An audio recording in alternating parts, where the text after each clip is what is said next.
Hello friends, എല്ലാവർക്കും ഉപകാരപ്പെടുന്ന പുതിയൊരു വിശേഷവുമായി ഞാൻ വീണ്ടും വന്നിരിക്കുകയാണ്. വളരെ ചുരുങ്ങിയ സമയം കൊണ്ട് പ്രധാന സ്ഥലങ്ങളൊക്കെ ഉൾപ്പെടുത്തി കുടക് എങ്ങനെ എക്സ്പ്ലോർ ചെയ്യാം എന്നാണ് ഈ വീഡിയോയിലൂടെ നിങ്ങൾക്ക് ഞാൻ പറഞ്ഞു തരാൻ പോകുന്നത്. വയനാട്ടിൽ നിന്നാണ് ഞങ്ങൾ കൂർഗിലേക്ക് യാത്ര ചെയ്യുന്നത്.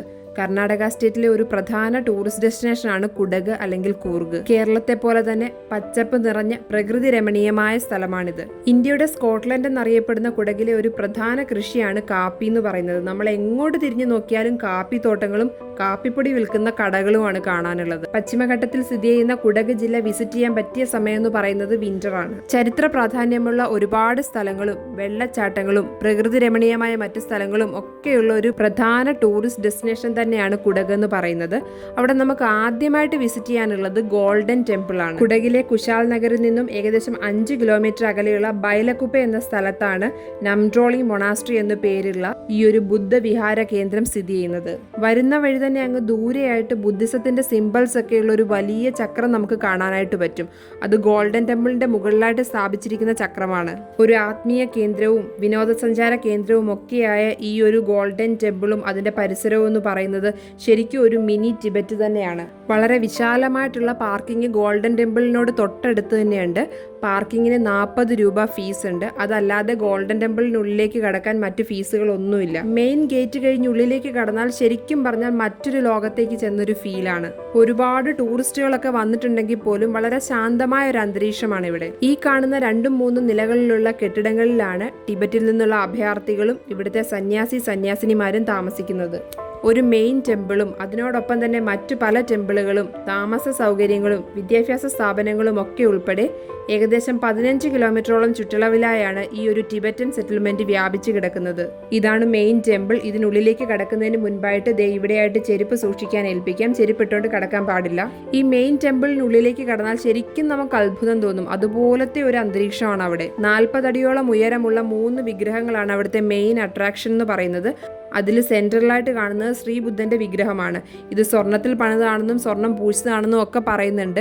എന്തായാലും ടെമ്പിളിന്റെ മിക്ക ഭാഗങ്ങളിലും ഈ ഒരു ഗോൾഡൻ കളർ കാണുന്നത് കൊണ്ട് തന്നെയാണ് ഈ ടെമ്പിളിനെ ഗോൾഡൻ ടെമ്പിൾ എന്ന് വിശേഷിപ്പിക്കുന്നത്. ഇനി എന്തുകൊണ്ടാണ് ഇങ്ങനെ ഒരു ടിബറ്റൻ ടെമ്പിൾ അല്ലെങ്കിൽ ബുദ്ധ ടെമ്പിൾ, ഒരു ബുദ്ധ വിഹാര കേന്ദ്രം ഇന്ത്യയിൽ സ്ഥാപിക്കപ്പെട്ടതെന്നുള്ളതിന്റെ കാര്യം അറിയുമോ? 1959 ടിബറ്റിലേക്കുള്ള ചൈനയുടെ അധിനിവേശം കാരണം ടിബറ്റിൽ നിന്നും ഒരുപാട് ആളുകൾ, സന്യാസിമാരുൾപ്പെടെയുള്ള ആളുകൾ ലോകത്തിന്റെ പല ഭാഗങ്ങളിലേക്ക് പലായനം ചെയ്തു. അങ്ങനെ ഇന്ത്യയിലേക്ക് വന്നവരിൽ ഒരു കൂട്ടർക്കായിട്ട് പ്രധാനമന്ത്രി ജവഹർലാൽ നെഹ്റുവാണ് കർണാടക സ്റ്റേറ്റിലെ കുടക് ഡിസ്ട്രിക്റ്റിൽ ഇങ്ങനെ ഒരു താമസ സൗകര്യം ഏർപ്പാടാക്കി കൊടുത്തത്. ഇപ്പോൾ ഏകദേശം 16,000 അഭയാർത്ഥികളും 600ഓളം സന്യാസിനിമാരും ഇവിടെ താമസത്തിനായുണ്ട്.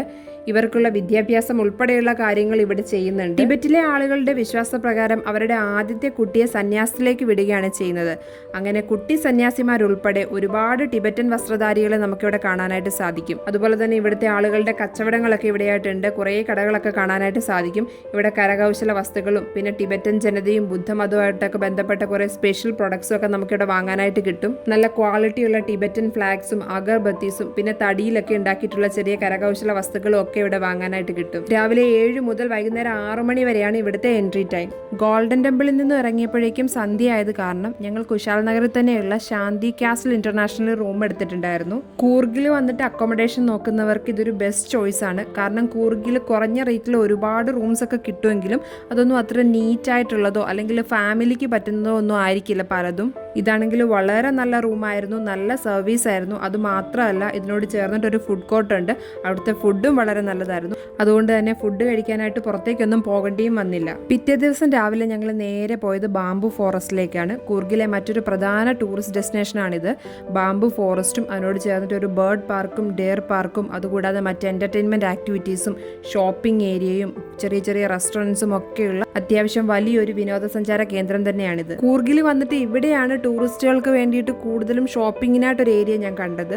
മറ്റെവിടെയും ഇത്രയധികം കടകളൊന്നും കണ്ടിട്ടുണ്ടായില്ല. ബാംബു ഫോറസ്റ്റിനുള്ളിലേക്ക് കടക്കാനായിട്ട് ടിക്കറ്റ് എടുക്കണം. ഒരാൾക്ക് 80 രൂപയാണ് ടിക്കറ്റിന്റെ ചാർജ്. കുട്ടികൾക്കാണെങ്കിൽ അത് 40 രൂപയാണ്.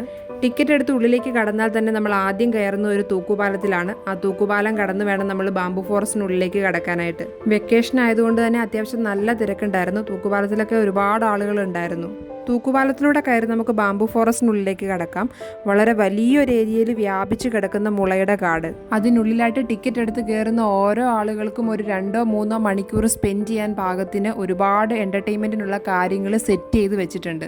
ബാംബു ഫോറസ്റ്റ് എന്ന് കോമൺലി പറയുമെങ്കിലും നിസർഗധാമ എന്നാണ് ഇതിന്റെ പേര്. ഇതിനുള്ളിലേക്ക് കടന്നാൽ കുട്ടികൾക്കായിട്ടുള്ള പാർക്ക് ഉണ്ട്, അഡ്വഞ്ചർ സോൺ ഉണ്ട്, ബേർഡ് പാർക്ക് ഉണ്ട്, ഡിയർ പാർക്ക് ഉണ്ട്, കാഴ്ചകളൊക്കെ കാണാനായിട്ട് ഇതുപോലെയുള്ള ഏറുമാടങ്ങളൊക്കെ ഉണ്ട്. പിന്നെ പോകുന്ന വഴിയൊക്കെയും ടോയ്ലറ്റ് ഫെസിലിറ്റീസ് ഉണ്ട്. പിന്നെ കുടകിന്റെ ഹിസ്റ്ററിയും കൾച്ചറും ഒക്കെ ചൂണ്ടിക്കാണിക്കുന്ന ഒരുപാട് കാര്യങ്ങൾ ഇതിനുള്ളിലേക്ക് കടന്നാൽ നമുക്ക് കാണാനായിട്ട് സാധിക്കും. പണ്ട് കാലത്ത് കുടകിലെ മജോറിറ്റി ആൾക്കാരും കർഷകരായിരുന്നു. ആ ഒരു പാരമ്പര്യം ഇപ്പോഴും ഇവിടുത്തെ ഒരു കൂട്ടം ആളുകൾ പിന്തുടർന്ന് വരുന്നുണ്ട് എന്നാണ് മനസ്സിലാക്കാൻ സാധിക്കുന്നത്.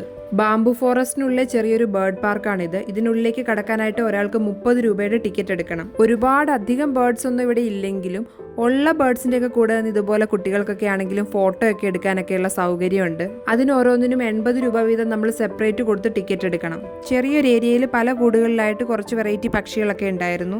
അതിലിതേ ഈ ഒട്ടക പക്ഷികളാണ് എനിക്ക് കുറച്ച് അട്രാക്റ്റീവായിട്ട് തോന്നിയത്. പിന്നെ ഈ കുഞ്ഞി പക്ഷികൾക്കൊക്കെ കൂടിനുള്ളിലേക്ക് കടന്ന് ഫീഡ് ചെയ്യാനായിട്ടുള്ള സൗകര്യമുണ്ട്. അതിന് നമുക്ക് പൈസയൊന്നും കൊടുക്കണ്ട, ഫ്രീ ആണ്. നമുക്ക് കൂടിനുള്ളിലേക്ക് കടക്കാം, പക്ഷികൾക്ക് തീറ്റ കൊടുക്കാം.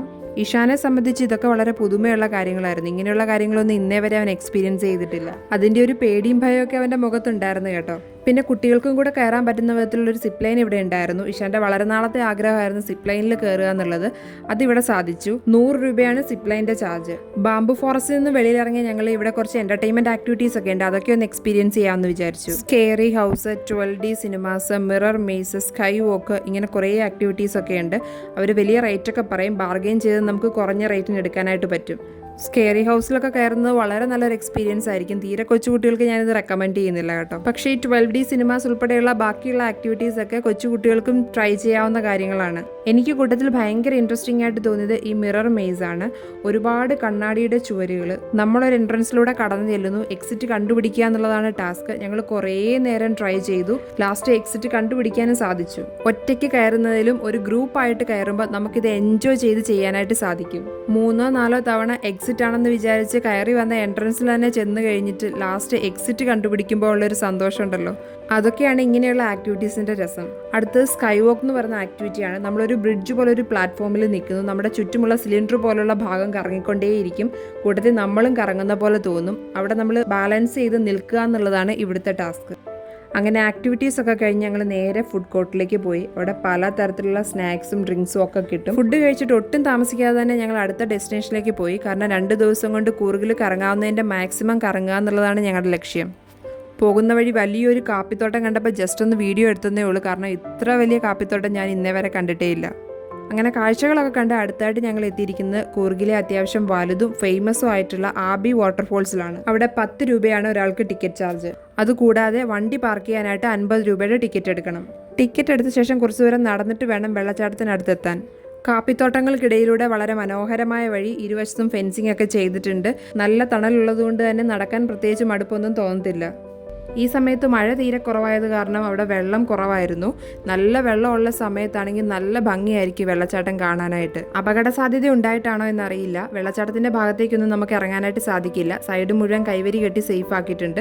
പിന്നെ കുറച്ചും കൂടെ നല്ല വ്യൂ കിട്ടണമെങ്കിൽ ചെറിയൊരു വ്യൂ പോയിന്റ് പോലെ ഇവിടെ സെറ്റ് ചെയ്തിട്ടുണ്ട്. അങ്ങോട്ട് കയറി നിന്നാൽ വെള്ളച്ചാട്ടത്തിന് നല്ലൊരു വ്യൂ കിട്ടും. വെള്ളച്ചാട്ടമൊക്കെ കണ്ടിട്ട് നടന്ന് ക്ഷീണിച്ച് വരുമ്പോൾ വെള്ളം കുടിക്കാനായിട്ടും സ്നാക്സ് കഴിക്കാനായിട്ട് കടകളൊക്കെ ഇവിടെ ഉണ്ട്. പിന്നീട് ഞങ്ങൾ പോയത് മടിക്കേരി ഫോർട്ടിലേക്കാണ്. കൂർഗിലെ ഹലേരി വംശത്തലവനായ മുദ്ദുരാജ പണി കഴിപ്പിച്ച കോട്ടയും പാലസുമാണ് ഇവിടെ കാണാനുള്ളത്. കോട്ട കാണാനായിട്ട് നമുക്ക് ഫീസ് ഒന്നുമില്ല. പക്ഷേ ഇതിനുള്ളിലൊരു മ്യൂസിയം ഉണ്ട്. മ്യൂസിയം കാണാനായിട്ട് ഒരാൾക്ക് 10 രൂപ ടിക്കറ്റ് എടുക്കണം. നേരത്തെ ഇതൊരു ചർച്ചായിരുന്നു, പിന്നീടാണ് ഇത് മ്യൂസിയം ആക്കി മാറ്റിയത്. ബ്രിട്ടീഷുകാരുടെ കാലത്ത് ഉപയോഗിച്ചിരുന്ന ആയുധങ്ങൾ ഉൾപ്പെടെയുള്ള കുറേ പുരാവസ്തുക്കളും അതുകൂടാതെ ഫീൽഡ് മാർഷൽ KM കരിയപ്പയുടെ വസ്തുവകകളും ഇവിടെ മ്യൂസിയത്തിനുള്ളിലുണ്ട്. സാധാരണ മ്യൂസിയങ്ങളിൽ ഒന്നും തന്നെ നമുക്ക് ഫോട്ടോ എടുക്കാനോ വീഡിയോ എടുക്കാനോ ഒന്നും പറ്റത്തില്ല. പക്ഷെ ഇവിടെ അങ്ങനെ ആയിരുന്നില്ല. നമുക്ക് ഫോട്ടോ എടുക്കാനോ വീഡിയോ എടുക്കാനോ ഒന്നും യാതൊരു കുഴപ്പമില്ലായിരുന്നു. അതായിരുന്നു എന്നെ കൂടുതൽ അത്ഭുതപ്പെടുത്തിയത്. ക്യാമറയോ ഫോണോ ഒന്നും ഉപയോഗിക്കുന്നതിന് പ്രത്യേകിച്ച് ഫീസും കൊടുക്കേണ്ടി വന്നില്ല. ഹലേരി വംശത്തിന്റെ ഭരണകാലത്തെ കുറേ അമൂല്യ വസ്തുക്കൾ നമുക്കിവിടെ കാണാനായിട്ട് സാധിക്കും. കോട്ട കാണാൻ വരുന്നവരെന്തായാലും ടിക്കറ്റ് എടുത്ത് ഈ മ്യൂസിയം കൂടി ഒന്ന് കാണണേ. മുദ്ദുരാജയാണ് ഈ കോട്ടയും ഇതിനുള്ളിലെ പാലസും ഒക്കെ പണിതത്. ഞങ്ങൾ ചെന്ന സമയത്ത് പാലസിന്റെ അറ്റകുറ്റപ്പണികളൊക്കെ നടന്നുകൊണ്ടിരിക്കുകയായിരുന്നു. അതുകൊണ്ട് അതിനുള്ളിൽ കയറാൻ സാധിച്ചില്ല. മുദ്ദുരാജയാണ് പാലസ് പണിതതെങ്കിലും ഗ്രാനൈറ്റ് ഒക്കെ വിരിച്ച് കൊട്ടാരം പുതുക്കി പണിതത് ടിപ്പു സുൽത്താനാണ്. കൊട്ടാരത്തിന് ചുറ്റുമായുള്ള വളരെ ശക്തമായ ഈ കോട്ടമതിലിന് മുകളിലൂടെ നമുക്ക് നടക്കാനായിട്ട് സാധിക്കും. ഇവിടെ നിന്ന് നോക്കിയാൽ കൊട്ടാരവും അതിനു ചുറ്റുമുള്ള ഭാഗവും മടിക്കേരി പട്ടണവും ഒക്കെ വളരെ നന്നായിട്ട് കാണാനായിട്ട് പറ്റും. കോട്ടയ്ക്കുള്ളിൽ നിത്യാരാധനയുള്ള ഒരു ഗണപതി ക്ഷേത്രം കൂടിയുണ്ട്. 17-ാം നൂറ്റാണ്ടിൽ നിർമ്മിച്ചതായതുകൊണ്ട് തന്നെ കോട്ടയ്ക്കുള്ളിലെ കെട്ടിടങ്ങളിലൊക്കെയും ആ പഴക്കം ദൃശ്യമായിരുന്നു. അങ്ങനെ മടിക്കേരി ഫോർട്ട് കണ്ട ശേഷം കൂർഗിലെ കാഴ്ചകളൊക്കെ തൽക്കാലം ഞങ്ങൾ അവസാനിപ്പിച്ചിരിക്കുകയാണ്. ഒരു ദിവസം കൂടി സ്പെൻഡ് ചെയ്യുകയാണെങ്കിൽ ചെറുതും വലുതുമായ കുറേയധികം ടൂറിസ്റ്റ് സ്പോട്ടുകളും കൂടി കൂർഗിൽ നമുക്ക് കവർ ചെയ്യാനായിട്ട് സാധിക്കും. ഈ സ്ഥലങ്ങളൊക്കെ കാണുന്ന കൂട്ടത്തിൽ കൂർഗിലെ സ്പെഷ്യൽ ഹോം മെയ്ഡ് വൈനുകളും കാപ്പിപ്പൊടിയും ഒന്നും വാങ്ങാൻ മറക്കരുതേ.